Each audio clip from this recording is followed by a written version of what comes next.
Тук що се връщам от остров Мадейра и ще ви покажа как резервирах своята почивка и колко ми излезе. На острова прекарах 5 пълни дни с 4 нощувки. Това време е напълно достатъчно, за да разгледате целия остров. А сега билетите. Харесах ги от Skyscanner, купих ги от Ryanair.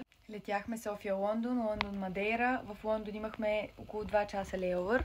На втория полет дори имах 3 седалки само за себе си, което е супер яко, като знаеш, че си платил само за една раница. Самото кацане бях леко притеснена, понеже съм виждала доста клипчета от това летище, но пък имахме късмет със страхотно време и кацането беше супер леко. Тук няма как да обиколиш острова без кола под наем, така че бях резервирала около 3 седмици преди да тръгна, мисля.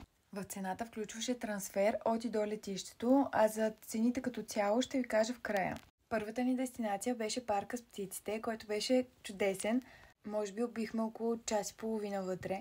Имаше супер много видове. Това, което най-много ми хареса, беше, че можеше да влезеш вътре при тях, да ги пипнеш, да ти се качат на рамото, например. Беше много готино. Видях разцветки, които дори не знаех, че съществуват. По цяло, мисля, че се грижат доста добре за тях. Птиците изглеждат много щастливи. Може да си вземеш храна от входа. Другото, което много ми хареса, беше, че нямаше всъщност човек там, освен едно момиче, което продаваше в магазина за сувенири. Тоест можеш да си купиш билет директно от автомата, да си платиш с карта. И като цяло в самото място има доста места, на които можеш да седнеш, да си починеш, просто да се полюбуваш на красотата или да хапнеш, ако си носиш нещо. Животинките са невероятни, някои от тях говорят, то много сега. Не разбирам какво казват, защото не говорят на английски, но като съдя по това на мен, колко ми беше забавно и интересно, си представям, ако закарате някое малко дете там. А това е любимата ми част, като започнаха да ми кацат по ръцете, по главата, по косата. Но са толкова големи сладури, може би тези двете бяха най-социалните. Така, да се върнем на колата. За да обиколиш острова, трябва да си вземеш кола. Първоначалната резервация ми излезе около 155 лева, като това е наем за 4 дни и включена пълна застраховка. Когато отидеш на място да вземеш колата, се подписва договор и плащаш 1800 евро депозит, който после ще ти бъде възстановен, или 200 евро плащаш еднократно, които не ти ги връщат. Сега тук всеки сам си преценява какви са му възможностите и не само финансово, а и като шофьор, понеже в Мадейра е доста движение. Пътищата са тесни, планински, на много участъци дори не позволява да се разминеш. Си отскоро шофьор и не си много сигурен какво ще направиш, по-добре си платиш по-солена застраховка, отколкото след това да те боли главата. Хотела, който виждате, ми излезе около 600 лева някъде. В хотела имаше оставени супер много книжки и брошурки с информация за Мадейра, за забележителностите, къде трябва да отидете, което щеше да ми свърши чудесна работа, ако вече си нямах план. И друго за колата, ако си свикнал да караш ръчка, трябва да отвикнеш, защото тук с ръчка никакъв шанс. Тук всичко е с автомати, най-много да направиш някоя верижна катастрофа по тия баири. Колите са бебчета на по 2-3 години, не харчат абсолютно нищо. Изминала съм 580 км с 75 евро.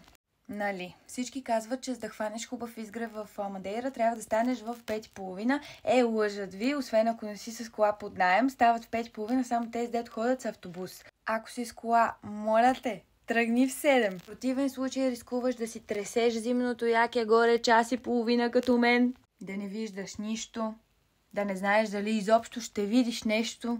И така, аз и още 5-600 невинни души брахме душа там в продължение на час и половина, но изгрев имаше. А тези, които си знаеха за какво иде реч, си дойдоха по къси гащи в 8 без 10, направиха си снимките и си тръгнахме заедно по живо по здраво. Някои с усмивки, други с течащ нос. Но пък изгрева беше един път, за първи път виждам толкова красив изгрев и то на облаците. Трябва много добре да подберете дрехите си за тук, защото е възможно да умирате от жега и след 10 минути да умирате от студ. След още 10 пак да е топло, след още 10 пак да ви пере дъжд. Аз реших да посетя Мадейра през ноември, понеже според мен е най-подходящо. Значи първо, че е извън сезона, няма толкова много туристи. Второ, че все още е топло, позволява за плаж, също за планина. По-зелена, по-красива, отколкото през лятото. Но както казах, климата пък е много променлив тогава. Ето, примерно на мен ми канцелираха 2 екскурзии в последния момент и щях да падна, но просто нямаше какво да направя. И просто си запълних времето. Прекарахме там няколко часа, имаше слънце. Никаква следа от мъгла, хора. И представете ли си какъв късмет вятъра я довя точно за 2 секунди да мога да си направя няколко снимки. Гората е доста голяма, а в самата планина са пуснати карави, които се разхождат и пасат между дърветата. Много е красиво. Пълно е с туристи, всеки си избира някое дърво и започва да си снима. Много е яко. Кравите все пак трябва да се внимава, освен ако не ги храните, а и дори и тогава, защото са диви. Е много богата на водопади, буквално от всякъде има водопади. Шофираш си, поглеждаш наляво водопад, надясно водопад, в тунела водопад. Посетих аквариума и видях най-грозната риба на света. Не знам какво бих правила, ако просто е така я видя до мен в океана. Това, което виждате, е най-големия аквариум. Все пак не мога да ви покажа всичко, понеже съм видяла 400-500 видео риби там. Но отгоре ще добиете представа. А сега въпросната риба! Отърсих се от шока с малко красиви гледки, а в тази вода не бих платила да се топна с всички други допита вътре. Да беше нещо от сорта на 15-20 евро, не мерси. Гледките и местата, които исках да посетя, си ги бях набелязала, може би 2 месеца по-рано. Но като цяло в списъка си не добавих много от туристическите места, понеже исках да опозная Мадейра, каквато не съм я виждала в интернет. И мисля, че успях, както казах, обиколих целия остров. На някои от местата ходих по няколко пъти дори, което си е разход на пари, но просто ми пропаднаха екскурзиите и нямах план как да действам точно. Между другото, GPS-а ме набута в насрещото, на оживен булевард еднопосочен. И освен, че имаше полиция, която ме видя и дойде, и моля ви се ме насочи как да изляза, откъде да мина и не ми писа глава. Освен, че тук хората са много доверчиви един към друг. Както може да видите, например, ето това пазарче. Оставен код за револют и една касичка и може да си вземеш каквото искаш и да оставиш колкото пари прецениш. Според мен е супер яко, най-вече защото тук никой не се възползва от това. Пада, който виждате, е емблематичен за Мадейра и честно казвам на мен ми остана любим. И точно тук в 5 без 10 се сещам, че съм до музея на Кристиано Роналдо. И си казвам, айде ще вляза за 10 минути, какво пак толкова ще му гледам, аз дори не гледам футбол. 10 минути са ми напълно достатъчни, ама не бяха и остана за следващия ден. Събирам рапанчета от цял свят, тук не си намерих дори едно, дори не можах да си купя. Храната беше ужасна, тази супа, която виждате, беше отвратителна. Сантана е емблематична отново за Мадейра и голям туристически обект. Направи ми впечатление, че входа беше безплатен. Там, буквално на супер много места в нищото има паркинзи за 500 коли, напълно безплатни. И вече следващия ден влизам в музея на Крисо. Имах мисия да взема коин на братовчетни. Той искаше тениска с автограф, ама нямах 300 евро. Между другото ми направи впечатление, че в хотела на Кристиано Роналдо, сега не знам колко е нощувката, ама столовете на терасите бяха от тези пластмасовите от едно време, дето ги слагаха пред кръчмите. Това са подробности, разбира се, ма го казвам, защото мисля, че надали нощувката е под 300 евро. Ето ви златна топка, ако не сте виждали. Аз я видях и какво като я видях, като още си мисля за тениската и че струва 300 евро. А за маняците на тема Крисо ще направя видео само за музея. И малко огладнях, 35 евро за плодчета, все пак ще пробваме плодчета. Буквално си купих плод, който се разпада за 12 евро и ми казаха, че така се яде. И това беше най-вкусният плод, който съм яла ever. Е като една красива картичка. Виждам ви, ако искате да я посетите, да побързате, защото Мадейра ще стане една от топ дестинациите за 2026 година, което означава много повече туристи. Когато е пренаселено, не е приятно за никой.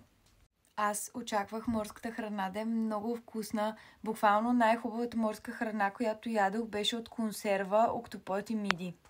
А и тук видях, че сардини могат да струват 13 евро. Закуските им са ужасни, на всичко слагат маси маракуя. Ядох за закуска нещо като пай, като мусака с кромит. Те билети ми излязоха около 824 лева, като това е цена за 5 полета. А като джобни пари за сувенири и храна през цялото време изхарчих около 700 лева. За входовете по музеи и забележителности около 54 евро. А за допълнителните екскурзии, за които ви споменах, бях изхарчила около 350 евро, които ми ги върнаха, но аз все пак изхарчих. А за какво не мога да ви кажа, защото не знам, но ги няма. Така че в България оставих колата на паркинг на летището, още 65 лева. По време на самите полети и лейоверите съм изхарчила около 37 евро за храна. Като накрая ми излезе грубо около 3025-6 лева, което според мен никак не е много за всичко, което видях и удобствата, които имах. И въпреки, че Мадейра е изцяло от тунели, сигнала, който имате хубав и не се изръсих за навигация. Това е единствената читава храна, която ядох. тези дни. Просто откъм храна съм много разочарована. Предполагах, че ще е по-вкусно, особено морската храна. Тази котка как пък разбра коя е моята кола и че имам храна да й дам, не знам. Нагледах се на гледки, беше много хубаво. Дори в последния ден трябваше да върна колата. Бях написала в 8 часа, че ще я върна. Полета ми беше в 10 наобратно. Отново станах в 5 и също имах време да разгледам нещо. След това ме закараха до летището. Дори имах малко време да изляза и да погледам как кацат самолетите. Буквално за 10 минути кацнаха 4-5 и излетяха 2. Наобратно имах 3 полета. Летях Мадейра, Порто, Барселона, Барселона, София. Като полетите ми бяха почти един след друг, не исках да губя време, исках да се прибера по-бързо, даже един за малко да го изпусна. Разбира се, взех си едно магнитче, трябваше да хапна нещо, опитах се да си харесам, не можах, ама взех нещо. Не ми изглеждаше добре, бях сигурна, че няма ми хареса, обаче ядеше се. А вече съм си вкъщи. Чао!